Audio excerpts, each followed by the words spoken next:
توجہ رکھنا، میں آپ کو سناتا ہوں، آپ حیران ہوں گے، میرے ساتھ پیش آنے والا واقعہ۔ ایک مرتبہ میں فون پہ گفتگو کر رہا ہوں، السلام علیکم، وعلیکم السلام، یہ آپ اپنا نمبر بیچتے ہیں؟ میں نے کہا جی آپ کون ہیں، کیوں آپ کو میرا نمبر چاہیے؟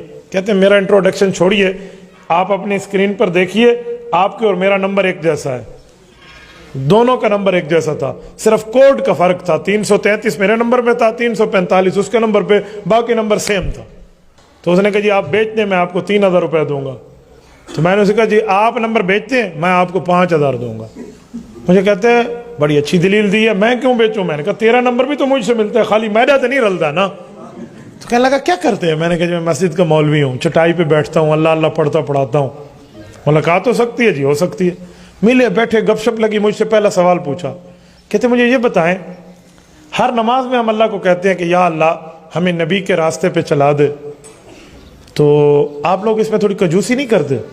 میں بہت حیران ہوا، میں نے کہا آپ کی بات کی تھوڑی وضاحت ہو جائے تو شاید میں بات آپ کی سمجھ پاؤں۔ کہتے ہر نماز میں کہتے ہیں صراط الذین انعمت علیہم، اللہ انعام والے لوگوں کے راستے پہ چلا، تو انعمت علیہم کون ہے؟ سورۃ النساء آیت نمبر 69، رب فرماتے ہیں انعم اللہ علیہم من النبیین والصدیقین والشہداء والصالحین، فرمائے انعام والے 4 لوگ ہیں، نمبر 1 نبی، نمبر 2 صحابہ، نمبر 3 شہداء، نمبر 4 اولیاء، تو یہ 4 لوگ ہیں، وحسن اولئک رفیقا، ان کی محبت مودت بہت اچھی ہے۔ تو قرآن کریم نے کہا ہے ہمیں نبی کے راستے پہ چلا، شہید کے راستے پہ چلا، سچے کے راستے پہ چلا، اولیاء کے راستے پہ، تو آپ مانگتے نہیں ہیں؟ میں نے کہا جی ہاں ہر بندہ مانگتا ہے، تو اس پر آپ کو ڈاؤٹ کیا ہے؟ کہتے جی میرا سوال یہ ہے، جو بندہ شہید کے راستے پہ چلے گا ایک دن شہید بن جائے گا؟ میں نے کہا ظاہری بات ہے۔ کہتے ولی کے راستے پہ، میں نے کہا ولی بنے گا، سچے کے راستے، میں نے کہا سچا بنے گا۔ کہتے پھر نبی کے راستے پہ چل کے نبی کیوں نہیں بن سکتا؟ وہی میں نے سمجھا، ہاں یہ کام۔ میں نے کہا یار بات تو آپ نے بہت اچھی کی ہے، کہاں سے پڑھا ہے؟ تھوڑا سا پمپ کرنا پڑتا ہے نا تاکہ ایک بندہ کھول کر بات کرے۔ ہاں جی بس میں تو بڑا پڑھتا رہتا ہوں ادھر۔ میں نے کہا انہوں نے آپ میرا سوال حل کرے؟ میں نے کہا بیٹا کرتا ہوں، بڑا زبردست، کیا کرتے ہو؟ آئی سی آئی ٹی ڈپارٹمنٹ کے اسٹوڈنٹ ہو۔ میں حیران ہوں، آئی سی آئی ٹی ڈپارٹمنٹ میں یہ کہاں پڑھایا جاتا ہے؟ تو مجھے سمجھ آیا کہ اس کے پیچھے کوئی قادیانیت چل رہی ہے۔ میں نے کہا میں اس سوال پر ایک سوال کرتا ہوں، اس کا جواب آپ دے دیں، اس کا میں دے دوں گا۔ جی پوچھیں۔ میں نے کہا ایک آدمی اللہ کے راستے پہ چلے، فی سبیل اللہ، چل سکتا ہے؟ کہتے چل سکتا ہے۔ تو میں نے کہا وہ اللہ کب بنے گا؟ میں سمجھا نہیں۔ میں نے کہا میں پھر سمجھا دیتا ہوں۔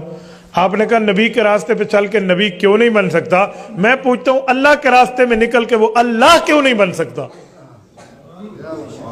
کہتے اللہ نے قرآن میں کہا ہے اللہ جیسا کوئی اللہ نہیں۔ میں نے کہا اللہ نے قرآن میں کہا ہے وہ خاتم النبیین، گل اتھیا کھلوتی ہے، پھر دسو کی کرنا ہے؟ کہتے یار آپ جواب تو بہت اچھا دیتے ہیں، آپ سے 1-2 سوال اور۔ میں نے کہا جی کریں۔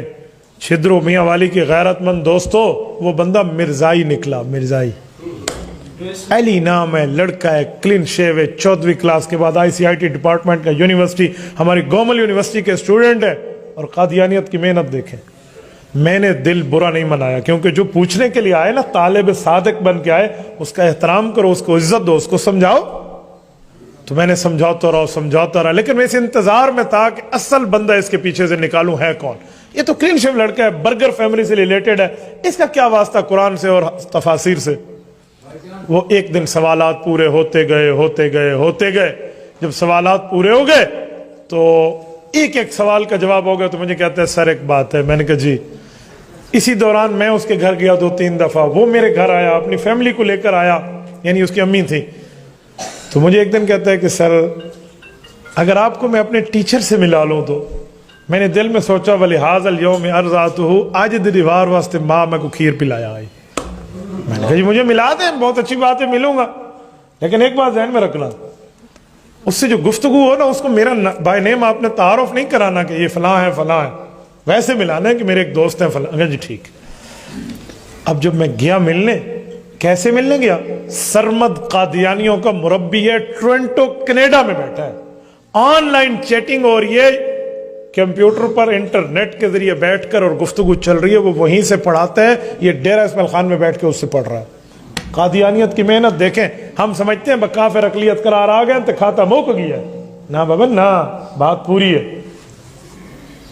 سوال جواب شروع ہے، اور اس کی محنت دیکھو، اس کے ساتھ پرنٹر پڑا ہوا ہے، وہ وہاں سے کہتا ہے تفسیر ابن کثیر کی 30 جلد کے صفحہ فلاں پر، یوں کلک کرتے ادھر سے تفسیر ابن کثیر کا وہی صفحہ پرنٹ ہو کے آ جاتا ہے۔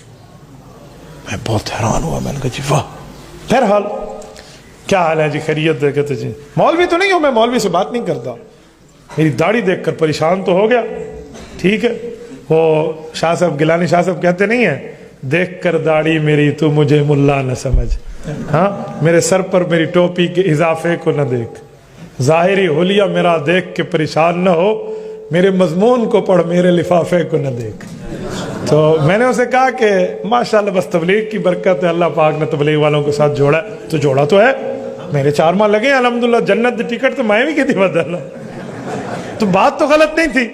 تو اس نے کہا اچھا بس ٹھیک ہے، پھر آپ سے بات ہو سکتی ہے۔ میں نے کہا جی کر لیں، ماشاءاللہ۔ بات شروع ہوئی، مجھے کہتے ہیں my dear what is the definition of messenger, تھوڑی وضاحت کریں گے کہ نبی کون ہوتے ہیں، آپ کے مائنڈ سیٹ میں کیا چل رہا ہے، نبی کسے کہتے ہیں؟ اب نبی کسے کہتے ہیں؟ علماء نے لکھا ہے کہ نبی میں کچھ چیزیں ہیں۔ نمبر 1 اعلیٰ درجے کا انسان ہو جس سے گناہ نہ ہو، نمبر 2 ذو وحی ہو، نمبر 3 اللہ پاک کی طرف سے اس کو واجب الاطاعت کہا جائے، نمبر 4 معصوم من الخطا ہو۔ یہ چیزیں ہوتی ہیں۔ قاضی محمد اعلیٰ تھانوی رحمہ اللہ نے اس پہ کلام کیے، اس کے ذہن میں تھا میں یہی چیزیں بتاؤں گا جو یوں ہوتا ہے یوں ہوتا ہے یوں ہوتا ہے، تاکہ وہ مرزا قادیانی پہ فٹ کر کے کہہ سکے مرزا ہی اللہ دے طرف ہوئے تھے، ذو وحی ہے اور فلاں ہے فلاں۔ میں نے یوں نہیں کیا، میں نے آپ کو کہا نا کہ جب بندہ اللہ کے لیے کام کرے تو رب ذہن کھولتے۔ شروع میں اس کی دلیل دے رہا ہوں۔ میں نے اسے کہا نبی کی تعریف تو بہت آسان ہے۔ وہ کیا؟ میں نے کہا نبی اس اعلیٰ درجے کے انسان کا نام ہے جس نے معراج کی رات ہمارے نبی پاک کے پیچھے بیت المقدس میں نماز پڑھی ہے۔ نہیں سمجھے؟ معراج کی رات ہمارے نبی پاک کے پیچھے جس اعلیٰ درجے کے بڑے انسان نے نماز پڑھی ہے نا، اس کا نام نبی ہے۔ فوراً مجھے کہتے ہیں یہ تعریف کہاں لکھی ہوئی ہے؟ میں نے کہا میرے بھائی چھوڑیے تعریف کہاں لکھی ہوئی ہے، لکھی ہوئی باتیں تو بہت سی پہلے بھی تھی، آپ نے کون سی مانی ہے؟ اے 10 میری یہ تعریف کیڑی آیت کے خلاف ہے؟ یہ بتاؤ میری یہ تعریف شریعت میں کس جگہ سے ٹکراتی ہے؟ وہ آیت حدیث پڑھ دے، میں اپنی تعریف واپس لے لوں گا۔ لکھی شکی لگالیاں چھوڑ۔ اب آیت حدیث تو اس سے نہ ہوئی، نقض کیا، اعتراض کیا، آبجیکشن کیا۔ کہتا ہے ایک بات کروں؟ میں نے کہا جی ہاں۔ آپ پھنس گئے ہیں۔ میں نے کہا پھنس گیا ہوں؟ کہتے ہیں آپ پھنس گئے۔ میں نے کہا ذرا پھنسائیں۔ نہیں آپ پھنس گئے۔ میں یہاں ایک سمجھانے کے لیے جملہ بولتا ہوں، یہ جو لوگ علماء دیوبند کو کہتے ہیں نا کہ آپ پھنس گئے ہیں، میں ان کو سمجھانے کے لیے ایک جملہ کہتا ہوں کہ اہل حق کو اللہ پاک نے علم بھی دیا ہے، فضل بھی دیا ہے، عقل بھی دی ہے۔ اس دھرتی پر کسی ماں کی پیٹ میں وہ بیٹا نہیں جنا گیا جو علماء دیوبند کو دلیل کی دنیا میں پھنسا جائے۔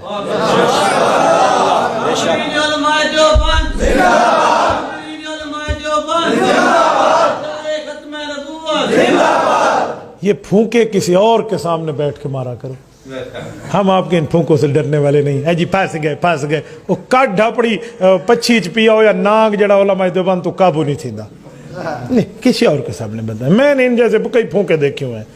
تو میں نے اسے کہا پھنس گیا ہوں، بسم اللہ کریں، پڑھیں میرے خلاف دلیل کون سی ہے؟ کہتا ہے جی ہے۔ میں نے کہا جی دلیل ہے، پیش کریں۔ کہتے ہیں آپ نے کہا معراج کی رات جس نے نماز پڑھی وہ نبی ہے، ادھر تو جبرائیل نے بھی نماز پڑھی تھی حضور کے پیچھے، وہ نبی ہے؟ میں نے کہا اپنی عقل کا علاج کروانے کے لیے کسی مینٹل ہسپتال میں چلے جاؤ۔ وہ کیوں؟ مذاق کر رہے ہیں؟ میں نے کہا اسی لیے کہ تمہارا دماغ کام نہیں کر رہا، اور جس کا دماغ کام نہ کرے اس بدھو کو کس نے کہا ہے کہ وہ میدان مناظرہ میں آئے؟ کہتے کیوں؟ میں نے کہا میں نے پہلے کہا ہے اس اعلیٰ درجے کے انسان کا نام نبی ہے جس نے حضور کے پیچھے نماز پڑھی ہے۔ جبرائیل انسان نہیں ہے، وہ تو فرشتہ ہے۔ میں کو ڈاٹا پتا ہے تیرا پیر کتنا پھنسنا ہے، میں انہیں انتظام پہلے کر رکھا ہے۔ جب پھنس گیا نا فوراً پینترا بدل کہتے ہیں اچھا یہ بتائیں ختم نبوت کی تعریف کیا ہے؟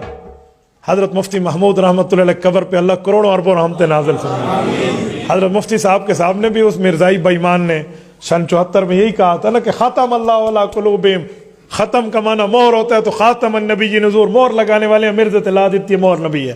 اس نے اب یہ بھی یہی چاہ رہا تھا کہ میں ختم نبوت کی تعریف کروں اور یہ کہ ختم نبوت کا ایک معنی مہر ہے اور مرزا مہر لگ گئی۔ تو میں نے کہا جی اس کی تعریف تھی تو بہت آسان ہے۔ کہتے وہ کیا ہے؟ میں نے کہا ان مقتدیوں کے امام کا نام خاتم النبی جی۔ ہوں 10 مرزے دا تو پردادا بھی پیدا نہیں ہویا سی، اب کہاں سے نکلے گا ختم نبوت کے ان کا؟ بہرحال وہ لاجواب ہوا۔ میں نے علی کے چہرے کو دیکھا جو اپنے استاد سے بات کرے، اس کی آنکھوں میں آنسو تھے. میں نے ہاتھ پکڑا، میں نے کہا علی ایک بات کہوں. کہتے جی. میں نے کہا کب تک رسول اللہ کے دامن رحمت سے دور رہو گے؟ کب تک دور رہو گے؟ یار کل قیامت میں سفارش مرزا ملعون سے نہیں لینی، اللہ کے رسول سے لینی ہے. یار کیوں ان بے ایمانوں کی باتوں میں آتے ہو؟ یہ تو 2 جملے بھی نہیں بتا سکا. کہتے حضرت مجھے کلمہ پڑھا دے، میں معافی مانگتا ہوں. حضرت رب نے اسے اسلام کی توفیق دی ہے. میری بات کا مطلب سوشل میڈیا پہ بیٹھنے والا نوجوان ادھر آئی ڈی بنا کر اے کاش تو اہل علم کے پاس آ کر کچھ سیکھ جاتا. ہم اہل باطل کے کتے نہ بنے، ہم اہل حق کے شیر بنے. یاد رکھو. کیوں؟ اس میڈیا اور سوشل میڈیا پر بیٹھ کر جو بے ایمان حضور کے دشمن، شریعت کے دشمن منہ کھول کے بیٹھے ہیں، ان کی آنکھوں سے آنکھیں ملانا جانو. وہ تب جانو کہ جب آپ دلائل کی دنیا میں پوڑے پڑھ کے جاؤ گے آگے. تو کم از کم آئی ڈی ہولڈرز کو میں کہوں گا خدا کے لیے کوئی 3 دن نکال کے ختم نبوت کورس کر لیا کرو، تاکہ تمہیں پتہ چلے چور کون ہے، چوکیدار کون ہے.